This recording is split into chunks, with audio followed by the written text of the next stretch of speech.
Hi everyone, today we'll be moving away from the North Atlantic and looking at a ship on the other side of the globe. This one had a fascinating, interesting and long-lived career, and the ship and the book that we'll be looking at is this. Wanganella and the Australian Trans-Tasman liners.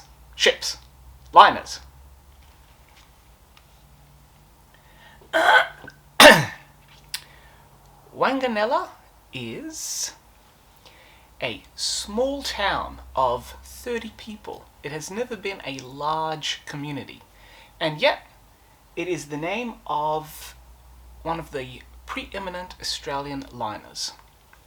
This ship was never designed and was never meant to run in Australian waters.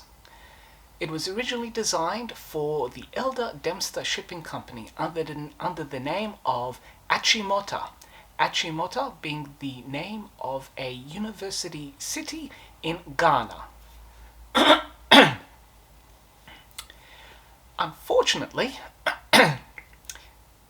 Wanganella and the Achimota almost never got built.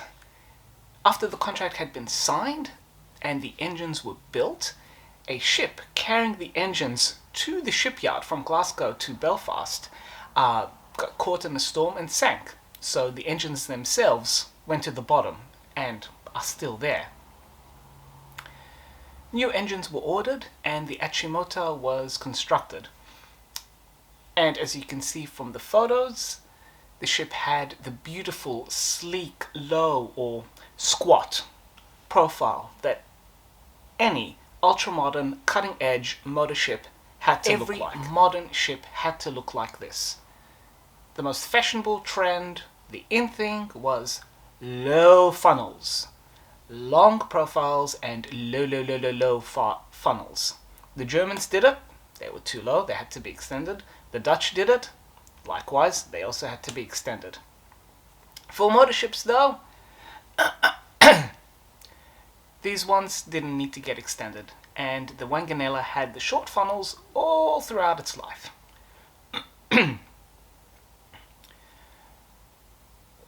As it was being built, it was designed as the flagship for the Elder Dempster Shipping Company, being an extended two-funneled version of their current flagships, the Apapa and the Accra. In 1931, however, Elder Dempster and the other series of shipping companies that it was part of a conglomerate known as the Royal Mail Group, with the most famous company being the White Star Line. That entire conglomerate imploded into bankruptcy. And so while some companies went bust, Elder Dempster eventually was able to pull its resources together, separate from that conglomerate, and continue running for many, many decades. Unfortunately, though, in 1931, as the meltdown was happening,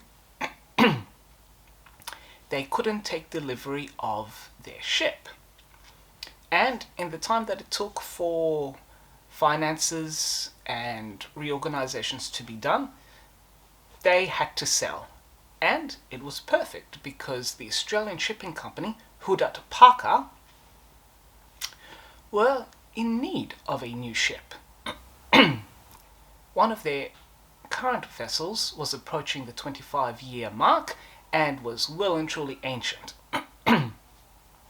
One benefit as well that the Wanganella had was that it used the exact same engines that one of their current ships, the Westralia, also was using. So it was a great fit. They purchased the ship, and originally the Achimota was going to be renamed Campapsi, which is another tiny Victorian town. But for whatever reason, they decided Campapsi wasn't catchy enough, and so they went with that other tiny town, Wanganella. And so that is how this ship came to be called the Wanganella. It was repainted in the Hudat Parker livery, which, as you can see, was basically black hull and beautiful yellow funnels. and brought over to Australia with great fanfare.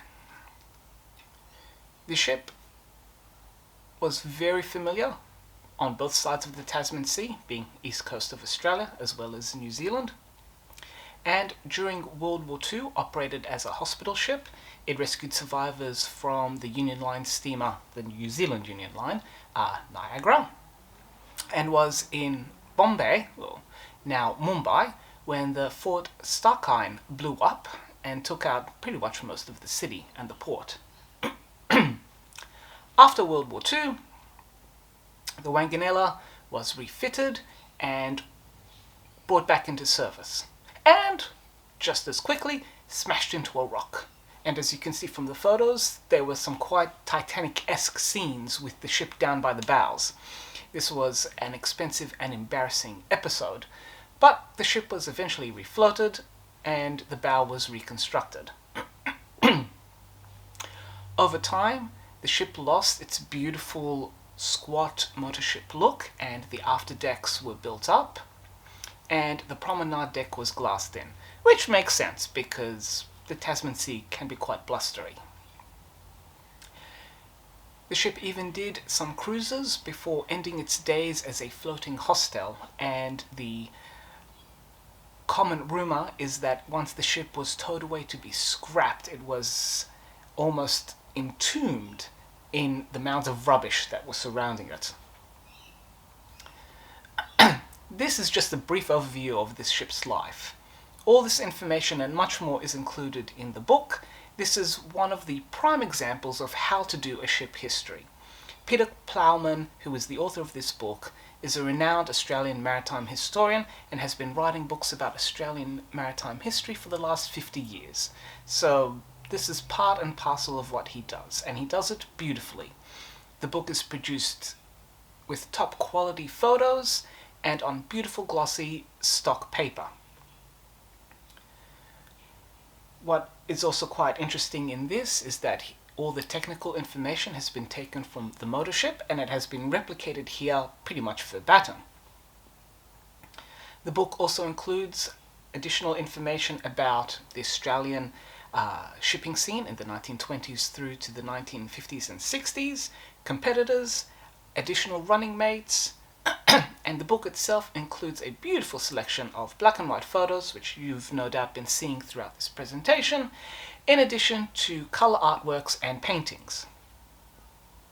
It is a wonderful, easy read that covers the complete history of not just this ship, but in the entire context in which it operated. We have beautiful breakdowns of accounts of some of the cruises that the ship did and what life was like on board, as well as views of not only the ship itself but also its luxurious interiors. All in all, this is an absolutely wonderful tribute to this fascinating and interesting ship. And for that, it is a 4 captain's hats. And for those who are interested in learning more about other ships beyond the North Atlantic, this is a great one. And in particular for those who wish to learn about shipping and ships on the other side, down in Australia and New Zealand, this is an awesome one to pick up and to read. So, couldn't recommend this highly enough. Do check it out, learn about this fascinating ship and the era in which it traded and sailed, as well as its most unconventional start.